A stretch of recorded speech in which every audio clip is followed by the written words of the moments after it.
Okay, well, thank you everybody for coming. This is what we would call the Tying Green Strings Together seminar. What we're going to talk about tonight, go through this, hopefully we'll get you a good feel for what we're up to. It's to introduce a software program that ties all the different trades together so that we can all be more or less as one voice and one entity for the home improvement, energy improvement process. But to make all this work, it has to be automated. And there's a lot of talk about this right now in the media. I'm sure you're hearing about retrofits. We're going to talk about the recovery through retrofit program. In fact, let's go to the next slide. My name is Riead. I know some of you folks know me, some of you don't. I've been doing energy work in the Kansas City area since 1980, so almost 30 years. Before that, I did energy work in Colorado, but I'm a native Kansas City boy. What we're going to talk about tonight, I'd like to say it was my idea, but the next gentleman who's going to speak after me is Rick Westmoreland, and this is really his brainchild. I'm just really thrilled he invited us to go along for the ride. And then last but certainly not least is my wife, Charlotte Riead, who is not only a computer guru, but an energy expert in her own right. So, next slide, please, Rick. What we're going to talk about tonight is, I get to do the intro and give you guys a good feel for what's going to happen, but Rick will go into more detail, because like I said, he's going to go in with the intimate knowledge of the inner workings of how this is all coming together. And then my wife will talk about the energy professional side of this, as far as how the energy trades, the energy professional auditors, raters, and all tie in with the home improvement, home energy improvement industry. So why are we all getting together tonight? I know a lot of you have gotten some idea what this seminar is about, and probably heard snippets about the fact that somebody in town, namely us, has been working on some type of energy program that makes it possible to do energy retrofits in a very sophisticated, automated manner, and that's exactly what we're going to talk about. Everybody in this room could be working right now. I know some of you are probably here because you're looking for ways to make income. Your construction trade job or your contracting job is slowed down. We all know the housing market's slowed way down. But the reality is there's still plenty of work out there. We just have to look at the existing homes and the existing market, because there's a lot of work there. General contractors, remodeling contractors, trade contractors, I don't have to read all this, but basically what we're going to talk about is everyone on this slide can be working together and making good money and helping a lot of homes be improved, increase people's comfort, their health, their safety, make bankers some better loan portfolios. We're going to go into energy efficiency and energy improvement mortgages as well. Next slide. So, you've heard it referred to the housing bubble over the last 10 years. Kansas City's had its own housing bubble. Kansas City's kind of a unique market, and I don't want to go into a lot of detail, but maybe, I don't know if all of you realize that Kansas City is one of the only markets in the United States that isn't dominated by one or two or three major builders. Kansas City has quite a few fairly major builders, and then they have a lot of builders that build maybe 1, 2, 3, perhaps 10 homes a year. So we have, if you go to the HBA, at least a couple of years ago, and look at the membership list, there's 600, 700 members, most of which are builders.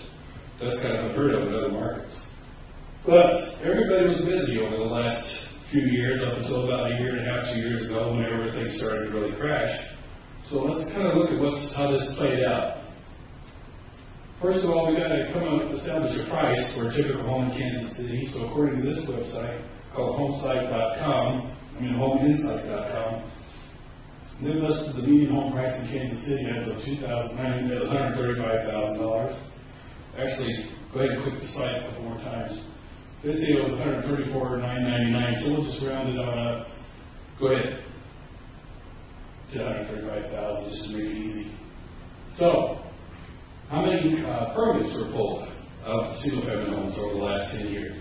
Starting in 1998 and going to 2008, which is the last one that I could get from the HBA, the Kansas City Home Builders Association, there was 101,009 single-family residential permits pulled over that 10-year period. So if you multiply the $135,000 median price for a home times that 101,000 number, you're going to get $13.636 billion, so we'll just round that to $13.6 billion and make it easy. Dollars. Now that's not all profit. That's the total market. So, next slide, please. So if we assume that home builders make 10% profit, and I know that everybody's going to say, well, home builders, you don't know, there's no way, everybody makes a different amount of money, but I'm trying to simplify the math here. Let's say that the typical home builder made 10%, just for the sake of making some kind of a financial case here. You take $13.6 billion times 10%, the profits that they would have made over the last 10 years, up through 2008, would have been $1.36 billion. And so that's what's carried this economy, except this is just Kansas City, but you multiply that number times all the different states and times all the different jobs being done, that becomes a very significant number. That's why the economy has done so well. It's a lot due to construction over the last few years up until recently. Next slide, please. So let's look at what happened in Kansas City from the last few decades. Here's what the houses looked like in 1940 up to 1940. So from year 0 or whatever in our calendar to 1940, that's how many homes.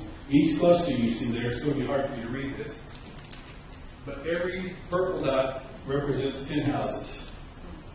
So you can see that most every home's congregated to the urban core, and that was because mass transit back in the early turn of the century was readily available. At that time there were streetcars, at that time there were buses, at that time there was a lot of ways to get around. People walked a lot, and things were close. Next slide. Now, we're getting into the 40s and 50s. The wars ended.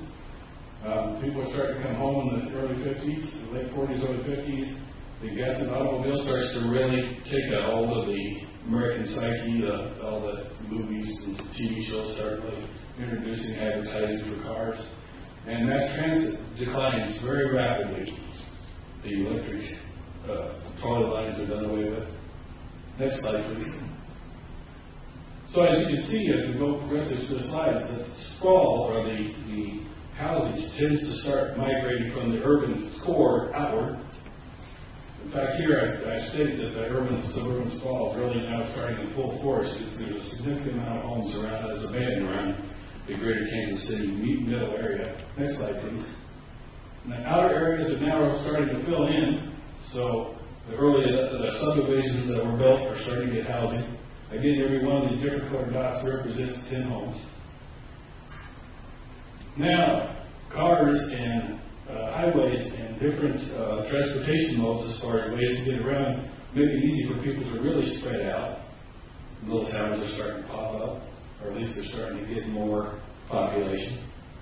And then the next slide, you can see, especially down on the bottom left, that on the Kansas side, when you're getting out on Metcalf, heading around 140th and Metcalf or whatever, that way, a lot of infill, a lot of housing starting to be built down there, and homes are getting to be built farther and farther from the urban core.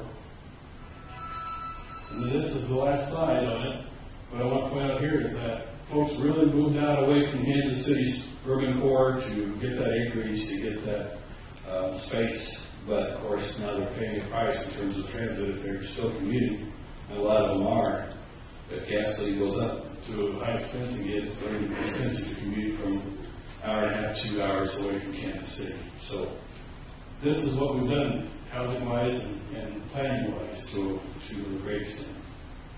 Now,